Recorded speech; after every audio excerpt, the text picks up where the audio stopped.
यहाँ पे मंत्री लालचंद कटारिया यहाँ पहुंचे हैं, उनसे भी हम बात करेंगे क्योंकि देखिए कहीं ना कहीं ये पहल है, वो हमें लगता है कि उन्होंने मुख्यमंत्री को ये सलाह दी होगी क्योंकि खुद किसान पुत्र है। आज भी सुबह जब नजर आते हैं सबसे पहले तो खेत में ही नजर आते हैं।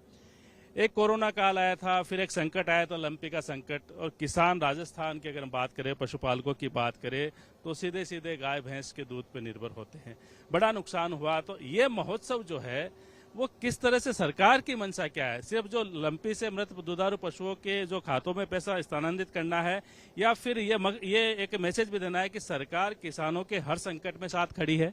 देखिए, राजस्थान में पिछले 4.5 साल के कार्यकाल में मुख्यमंत्री जी की मंशा थी कि राजस्थान का किसान और पशुपालक खुशहाल रहेगा तो राजस्थान खुशहाल रहेगा। आज 60% की आबादी खेती और पशुपालक पे निर्भर है।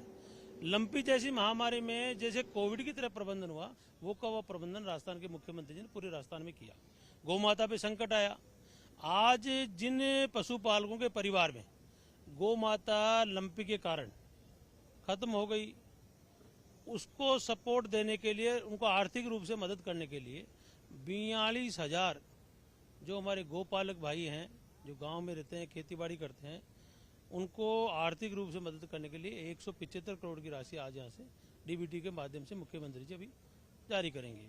दूसरा ये कहना है कि कृषि के क्षेत्र में राजस्थान में जो अलग से कृषि का बजट पेश किया गया, 12 मिशन तय किए गए, उनमें जो अनुदान की योजनाएं हैं, नया जो सिस्टम है, नई जो टेक्नोलॉजी है, जैसे जीएसएस में ट्रैक्टर देने का काम है, और जो देश और दुनिया में जो टेक्नोलॉजी इजाद की गई है, इस कैंपस के अंदर उसकी पूरी प्रदर्शनी रखी है, ताकि किसान ये मौके पे देखे कि किस प्रकार आधुनिक खेती आ गई, जैविक खेती किस प्रकार करनी है, परंपरागत खेती का जो स्वरूप है, जो मिलेट्स ईयर जो मनाया जा रहा है पूरी दुनिया के अंदर, उसमें भी वापस किसान को, क्योंकि जो रसायन का उपयोग होने लगा, हमारी जो उर्वरक क्षमता कमजोर हो गई थी, उसको वापस ताकत देने के लिए इस सारी प्रदर्शनी में अलग अलग तरह के ये रखे गए हैं। राजस्थान के 3 संभागों में कार्यक्रम होंगे। ये पहला जयपुर में है। भारी तादाद में यहाँ किसान और हमारे पशुपालक भाई आए हैं। पशुपालन के क्षेत्र में भी नए नवाचार है। हमारी नई ब्रीड सिस्टम जो इजाद हुई है, चाहे बकरी हो, भैंस हो, गाय हो, घोड़े हों, इनमें जो जितने भी नवाचार और टेक्नोलॉजी के अनुसार जो नई टेक्नोलॉजी इजाद किया गया है, उसका उपयोग किस प्रकार हो, सॉर्टेड सीमन हो, ताकि उसमें बछड़ी पैदा हो। हमारी गौशालाएं हैं, उनको ताकत दी गई है, 9 महीने का अनुदान किया है, नंदी गौशालाओं का 12 महीने का कर दिया। तो ये सारा पूरा का पूरा कृषि और पशुपालन, चाहे उसमें मत्स्य भी शामिल है। झींगा मछली हमारे चूरू जिले में हो रही है, वहाँ अलग से ऑफिस खोला गया है। झींगा मछली का बहुत बड़ा कारोबार राजस्थान से होने लग गया। तो ये सारा समावेश इसे किसान महोत्सव में रखा गया, और मुख्यमंत्री जी की मंशा थी कि राजस्थान का किसान जो 4.5 साल में क्या महसूस करता है, उसको एक बार बुलाया जाए, और जो लोगों ने नवाचार किए हैं, किसान खेती में नए काम किए हैं, चाहे कोविड के बाद में हमारी नौजवान पीढ़ी जो पढ़ी लिखी थी, उसने भी रुचि ली है इसमें, उन लोगों को सम्मानित करने का काम भी रखा गया है। कटारिया जी, आपसे दूसरा सवाल करें इससे पहले हमारे साथी कैमरामैन एक बार दिखाएंगे। जैसे कटारिया जी ने बताया था कि विभिन्न जो कृषि उपकरण है, उनकी प्रदर्शनी भी यहाँ पे लगाई गई है, और एक रेला आपको दिखाते हैं, किसानों का रेला पूरे प्रदेश से यहाँ पे आया। आप देख सकते हैं बड़ी संख्या में। आज का जो टारगेट है वो 20,000 किसानों का है, और ये जो किसान है पूरे प्रदेश से आए हैं। कटारिया जी, जब सरकार बनी आपकी, पहला फैसला किसानों के लिए था लोन माफी का, फिर एक नवाचार किया है किसानों के लिए अलग से बजट। अब चुनावी साल है, आपको लगता है कि सत्ता की कुंजी कहीं न कहीं धरती पुत्रों के हाथ में है? देखिए, राजस्थान में सबसे बड़ा जो संकट किसान के था, वो बिजली के बिल का था।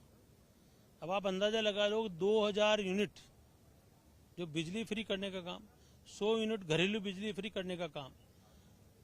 आज किसान कई बार इस बात के लिए भी पड़ोस से पैसे मांग के लेके आता था उधार में, कि मेरे बिजली का बिल आ गया और मेरे पास पैसे नहीं है, क्योंकि गांव में ऐसी स्थिति बनती है। आज किसान इतना राहत महसूस कर रहा है कि उसको ये पता है कि मेरे 2000 यूनिट बिजली होती ही नहीं है खर्च, तो जब उसके बिल ही नहीं आएगा तो उसको कितनी मदद मिलती है वो जानता है। मैं आपको दावे के साथ कह सकता हूँ, आप कई किसानों को पूछो कि उनके बिजली के बिल की क्या हालत है, कि आज वो ये महसूस कर रहा है कि चलो एक काम से पीछा छूटा। तो जो राहत देने का काम है, 5 लीटर दूध पे हुआ दिया, चारे की कीमत 15 रुपए किलो हो गई थी 1.5 साल पहले, उसमें 5 रुपए गया। यानी कि कोई आदमी यदि 20 लीटर दूध अपने घर से पैदा करके दे रहा है डेयरी के अंदर, तो उसको सीधा 100 रुपये का फायदा रोज, महीने का 3,000 रुपये का। तो ये जो ताकत मिली है, क्योंकि चारा महंगा हो गया तो ट्रांसपोर्टेशन का, फिर और जो चीज़ें महंगी हुई, तेल का असर भी पड़ता है, तो पशु को धन का जो बांट देने का है वो महंगा हो जाता है, हरा चारा महंगा हो जाता है। तो इन सब चीज़ों को बैलेंस करने के लिए लगातार किसान का ध्यान रखा गया और उसको जैसे जैसे जैसे वो संकट की घड़ी आती है उसको बाहर निकालने के लिए उसको सपोर्ट किया जाता है। बिल्कुल, सरकार की तरफ से लगातार है वो यहाँ पे सपोर्ट किया जा रहा है।